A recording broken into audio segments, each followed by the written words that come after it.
গুজরাটের সামনে আজ ৩ বড় পরিবর্তন করছে কেকেআর দল, যেখানে নরেন্দ্র মোদী স্টেডিয়ামে আজ কী রকম থাকবে পিচ দেখুন বিস্তারিত। যেখানে আহমেদাবাদের নরেন্দ্র মোদী স্টেডিয়ামে আজ মুখোমুখি হতে চলেছে কলকাতা ও গুজরাট, যেখানে এই ম্যাচের জন্য কেকেআর দল বড় সিদ্ধান্ত নিয়ে তাদের একাদশে ৩ বড় পরিবর্তন করতে পারে। যেখানে আজকের ম্যাচের জন্য কীরকম থাকবে পিচ এই আহমেদাবাদে, সেটাই কিন্তু আপনাদের কাছে তুলে ধরব এই ভিডিওতে। যে আজকের ম্যাচের জন্য নরেন্দ্র মোদী স্টেডিয়ামে কীরকম থাকবে পিচ, এই পিচে কারা সুবিধা পাবে কারা সুবিধা পাবে না, এখানে থাকবে ব্যাটিং পিচ নাকি বোলিং পিচ, সম্পূর্ণ কিছুই কিন্তু এই পিচের ব্যাপারে তোমাদের জানাবো এই ভিডিওতে। তার পাশাপাশি কেকেআর দল এই ম্যাচের জন্য একাদশে ৩ বড় পরিবর্তন করতে চলেছে তাদের একাদশে বলে শোনা গিয়েছে গৌতম গম্ভীরের তরফ থেকে। যেখানে কেকেআর দল মুম্বাইয়ের সামনে দুর্দান্তভাবে ম্যাচ জেতার পর এই ম্যাচে কিন্তু দলে বড় পরিবর্তন করে মাঠে নামতে চলেছে। তাই কোন ৩ বড় পরিবর্তন করছে একাদশে এবং আজকের ম্যাচের জন্য সম্পূর্ণ পিচ রিপোর্ট তোমাদের দিতে চলেছি এই ভিডিওতে। তাই ভিডিওটিকে শেষ পর্যন্ত দেখার অনুরোধ রইল। যদি আপনারাও জানতে চান যে একাদশে কোন ৩ বড় পরিবর্তন করছে কেকেআর দল আজ ও কী রকম থাকছে পিচ, তাহলে তাই কিন্তু ভিডিওটিকে সম্পূর্ণ দেখার অনুরোধ রইল। ও কেকেআর দলকে মন থেকে ভালোবেসে থাকলে অবশ্যই ভিডিওতে একটি লাইক দিয়ে চ্যানেলটিকে সাবস্ক্রাইব করে পাশে থাকা বেল আইকনটিকে অবশ্যই বাজিয়ে রাখুন, কারণ এই চ্যানেলটিতে কেকেআরের ছোট থেকে বড় আপডেট সবার আগে পেয়ে থাকবেন। যেখানে কেকেআর দল মুম্বাইকে হারিয়ে এবছর কোয়ালিফাই করে গিয়েছে, তাই কিন্তু কেকেআর দল তাদের সিনিয়র প্লেয়ারগুলিকে আরাম দিয়ে তাদেরকে রেস্ট দিয়ে তাদের পরিবর্তে একাদশে তরুণ প্লেয়ারগুলিকে সুযোগ দিতে পারে বলে শোনা গিয়েছে এই ম্যাচে।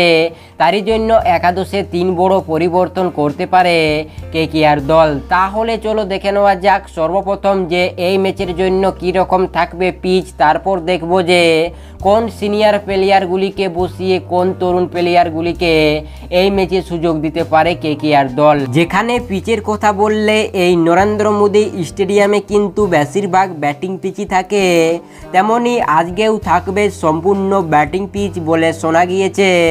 যেখানে আজকের ম্যাচে আমরা শুধু 4 ছক্কার বন্যা দেখতে পারি কেকেআর ও গুজরাটের মধ্যে ম্যাচে। যেখানে আজকে থাকবে সম্পূর্ণ ব্যাটিং পিচ বলে শোনা গিয়েছে এবং যেখানে এই পিচে কিন্তু স্পিনার বলারটুকু সুবিধা পেতে পারে বলে শোনা গিয়েছে মাঠ কর্মীদের কাছ থেকে ও ক্রিকেট বিশেষজ্ঞদের কাছ থেকে।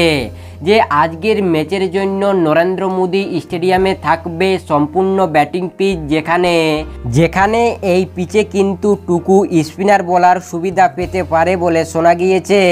তবে আজ থাকবে সম্পূর্ণ ব্যাটিং পিচ এবং এই পিচে পেতে পারে স্পিনাররা সুবিধা। এই হচ্ছে আজকের ম্যাচের জন্য পিচ রিপোর্ট, যেখানে থাকবে সম্পূর্ণ পাটা পিচ নরেন্দ্র মোদী স্টেডিয়ামে।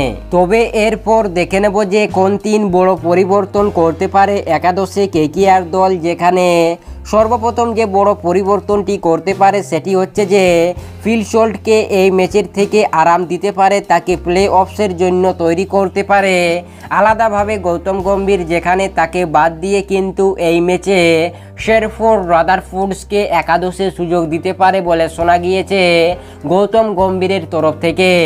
যেখানে এই রাদারফোর্ডসকে কিন্তু একটিও ম্যাচে খেলার সুযোগ দেয়নি, তাকে কিন্তু এই ম্যাচে খেলার সুযোগ দিতে পারে ফিল সল্টের পরিবর্তে বলে শোনা গিয়েছে। যেখানে কেকেআর দলের সিনিয়র প্লেয়ারগুলিকে কিন্তু আরাম দিতে পারে বলে শোনা গিয়েছে। তাই কিন্তু এই ম্যাচে ফিল সল্টের পরিবর্তে এই শেরফোর্ড রাদারফোর্ডসকে একাদশে সুযোগ দিতে পারে কেকেআর দল। যেখানে কেকেআর দল এরপর যে দ্বিতীয় বড় পরিবর্তনটি করবে একাদশে সেটি হলো যে চেতেন সাকারিয়াকে এই ম্যাচের জন্য সুযোগ দিতে পারে হর্ষিত রানার পরিবর্তে। কারণ হর্ষিত রানা কিন্তু এবছর প্রতিটি ম্যাচ খেলেছে, তাই কিন্তু তাকে রেস্ট দিয়ে এই ম্যাচের জন্য চেতেন সাকারিয়াকে সুযোগ দিতে পারে বলে শোনা গিয়েছে। কারণ চেতেন সাকারিয়াকে একটিও ম্যাচ খেলার সুযোগ দেয়নি, তাই কিন্তু এই ম্যাচে তাকে সুযোগ দিতে পারে এই হর্ষিত রানার পরিবর্তে, যেখানে এই হর্ষিত রানাকে আলাদাভাবে তৈরি করবে প্লে অফসের ম্যাচের জন্য কেকেআর দল। যেখানে বড় সিদ্ধান্ত নিতে পারে গৌতম গম্ভীর আজ, যেখানে হর্ষিত রানাকে আরাম দিয়ে তার পরিবর্তে চেতেন সাকারিয়াকে একাদশে রাখতে পারে কেকেআর দল।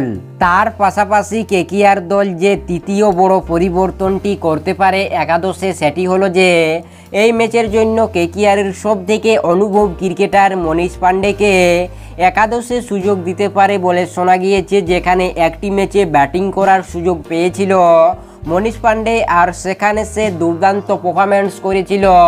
তারই জন্য তাকে এই ম্যাচে আবারও সুযোগ দিতে পারে গৌতম গম্ভীর, যেখানে মনীষ পান্ডেকে কিন্তু এই ম্যাচে সুযোগ দিতে পারে ভেঙ্কটেশ আয়ারের পরিবর্তে।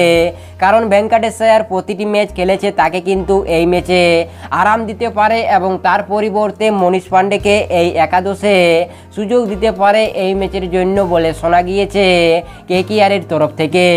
হ্যাঁ ফ্রেন্ডস, এই হচ্ছে 3 বড় পরিবর্তন, যেখানে 3টি সিনিয়র প্লেয়ারকে বসিয়ে 3 জন অনুভব ও তরুণ প্লেয়ারকে সুযোগ দিতে পারে বলে শোনা গিয়েছে এই ম্যাচের জন্য। তাই এই 3 বড় পরিবর্তনের বিষয়ে আপনাদের কি মতামত অবশ্যই নিচে কমেন্ট সেকশনে লিখে আমাদের জানাতে ভুলবেন না।